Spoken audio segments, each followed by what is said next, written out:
In this video, we are going to learn the first lesson in our grade 10 science textbook. So it is called Chemical Basis of Life. සිංහලෙන් කියනවා ජීවයේ රසායනික පදනම. Chemical basis. රසායනික පදනම of life. ජීවය. So in this lesson, we have to learn about these compounds. සිංහලෙන් කියනවා සංයෝග. compounds කියන්නේ සිංහලෙන් අපි කියනවා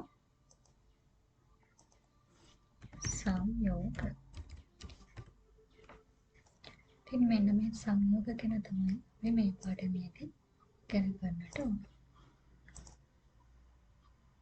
carbohydrates සිංහලෙන් කියන්නේ carbohydrate, proteins, protein, lipids, lipid, nucleic acid, nucleic amla, water, ජලය, minerals, khaniජ ලවණ, vitamins, vitamin.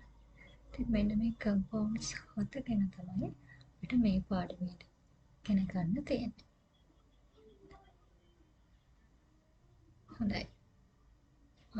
බලමු මොකක්ද මේ ජීවයේ රසායනික පදනම කියන්නේ කියලා. So they say the bodies of all organisms are composed of a variety of chemical compounds. The bodies of all organisms. ජීවීන් සියල්ලගේම දේහ හැදිලා තියෙන්නේ නැත්නම් සමන්විත වෙලා තියෙනවා, කම්පෝස් වෙලා තියෙනවා variety of chemical compounds. විවිධාකාර රසායනික සංයෝග වලින්. These chemical compounds are formed by the bonding of naturally existing elements. මේ ජීවීන්ගේ දේහ තුළ තියෙන රසායනික සංයෝග හැදිලා තියෙන්නේ form වෙලා තියෙන්නේ by bonding of naturally existing elements. bond වෙලා නැත්නම් එකිනෙක බැඳිලා මොනවද එකිනෙක බැඳෙන්නේ naturally existing elements. ස්වභාව ධර්මය අපිට හොයාගන්න පුළුවන්. නැත්නම් ස්වභාවයේ පවතින elements. කියනවා සිංහලෙන් මූල ද්‍රව්‍ය.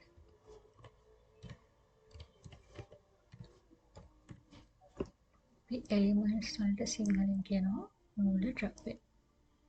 ඉතින් මේ ස්වභාව ධර්මය අපිට හොයාගන්න පුළුවන් විවිධාකාරයේ elements එකිනෙක බැඳිලා තමයි විවිධ විදිහට different ways විවිධ විදිහට එකිනෙක බැඳිලා තමයි මොනවද මේ chemical compounds හැදෙන්නේ.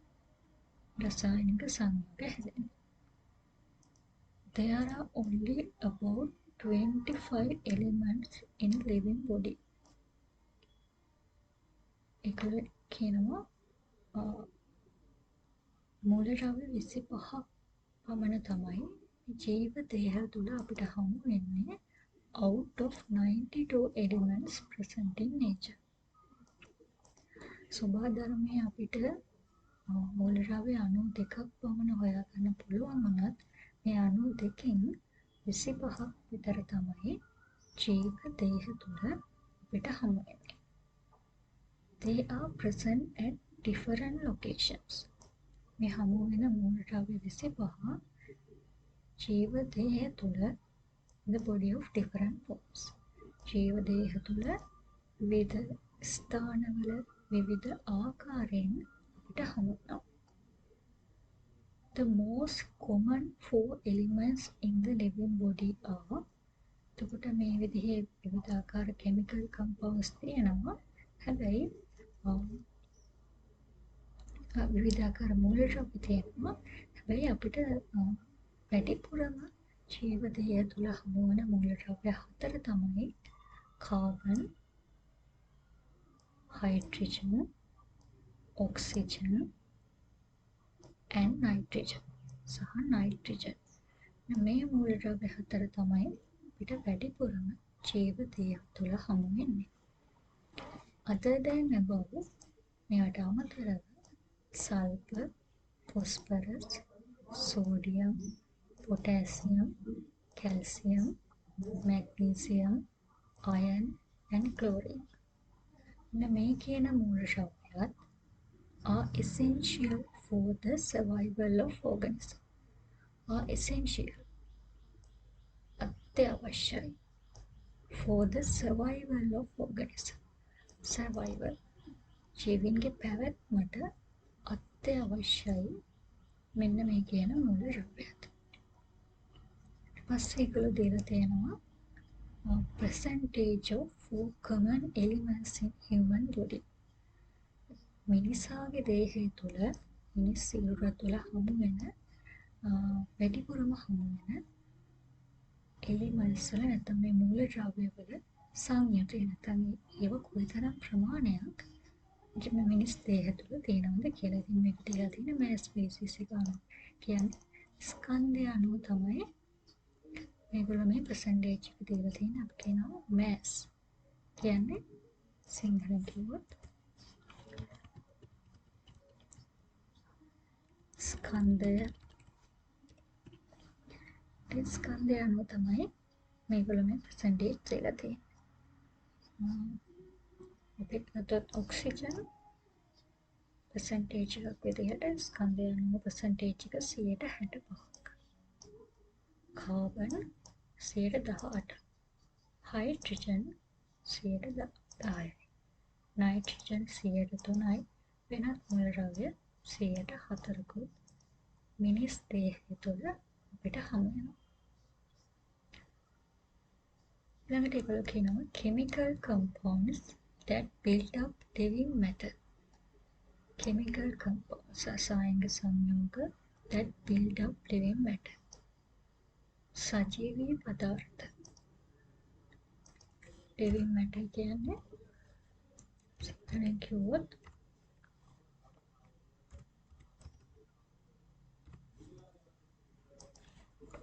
සජීවී පදාර්ථ.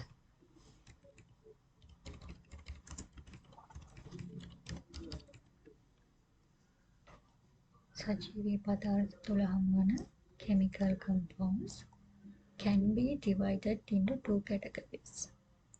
categories නැත්නම් කාණ්ඩ දෙකකට බෙදන්න පුළුවන්. ඒ කාණ්ඩ දෙක මොනවද? organic compounds. සිංහලෙන් කියනවා කාබනික සංයෝග.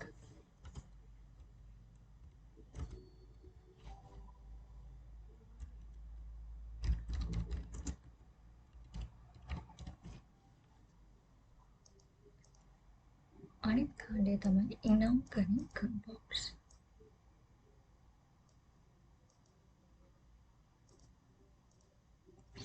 සිංහලෙන් කියනවා අකාබනික.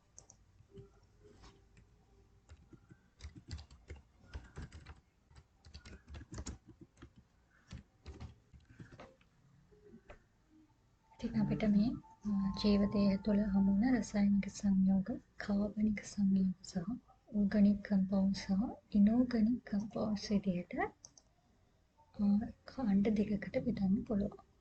දැන් බලමු මොනවද මේ ඕගනික් කම්පවුන්ඩ්ස් කියන්නේ කියලා. Compounds which contain carbon are known as organic compounds. Compounds සංයෝග which contain carbon. Carbon සහිත සංයෝගවලට අපි කියනවා කාබනික සංයෝග, organic compounds. එතකොට මොනවද inorganic compounds කියන්නේ? Compounds which do not contain carbon. Carbon අඩංගු නොවන සංයෝගවලට කියනවා inorganic compounds. කාබනික සංයෝග. ඊට පස්සේ ඒගොල්ලෝ කියනවා carbon dioxide, carbon monoxide, carbonates and bicarbonates. මේ වගේ සංයෝග සමහර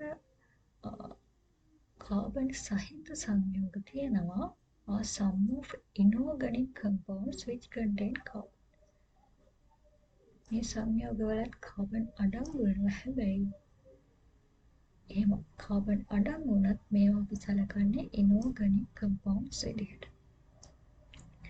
ඉතින් මේ ගැන ඔයගලන්ට තව දුරටත් ඉහළට ඉගෙන ගනිද්දී ඔයාලට කියලා දෙනවා ඇයි මේ විදිහට මේ කාබන් සහිත වුණත් මේවා inorganic compounds විදිහට සලකන්නේ කියලා. දැනට මතක තියාගන්න අනිවාර්යෙන්ම මේ සංයෝගවල කාබන් අඩංගු වෙලා තිබුණත් මේවා inorganic compounds විදිහට තමයි සලකන්නේ. Those organic compounds that build up the living body. පස්සේ ඒගොල්ලෝ කියනවා organic compounds that build up the living body. මේ ජීව දේහ නිර්මාණය කරන කාබනික සංයෝග or living matter නැත්නම් සජීවී පදාර්ථ නැත්නම් ජීව දේහ නිර්මාණය කරන කාබනික සංයෝග are known as biomolecules. මේ ජීව දේහ නිර්මාණය කරන කාබනික සංයෝග වලට විශේෂ නමක් කියනවා. ඒ තමයි biomolecules. සිංහලෙන් කියනවා ජෛව අණු.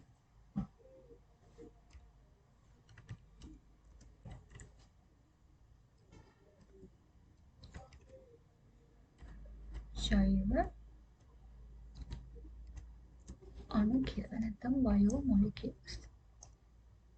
මේ biomolecules තමයි carbohydrates, proteins, lipids, සහ nucleic acid, nucleic acid. These are considered as the main types of biomolecules. මෙන්න මේ හතර carbohydrate, protein, lipid සහ nucleic acid තමයි ප්‍රධාන ජෛව අණු. main type of biomolecules. ප්‍රධාන වර්ග විදිහට සැලකුවොත් මේ හතර තමයි අපි ප්‍රධාන ජෛව අණු විදිහට සැලකන්නේ. Instead of these four types, මේවට අමතරව vitamins are also one of the organic compounds found in living matter.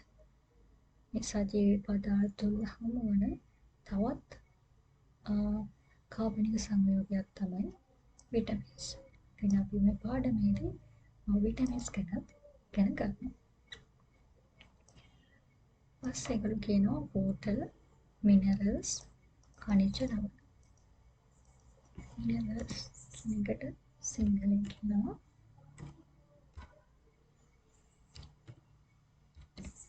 khනිජ ලවණ.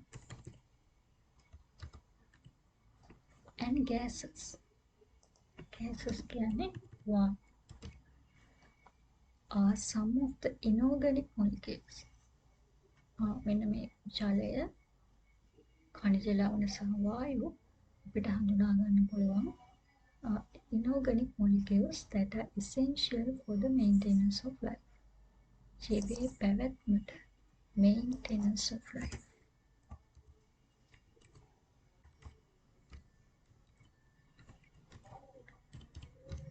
ජීවයේ පැවැත්මට essential අත්‍යවශ්‍ය වෙන අකාබනික අණු විදිහට සැලකන්න පුළුවන් ජලය, water, minerals, khනිජ ලවණ සහ gases, වායු.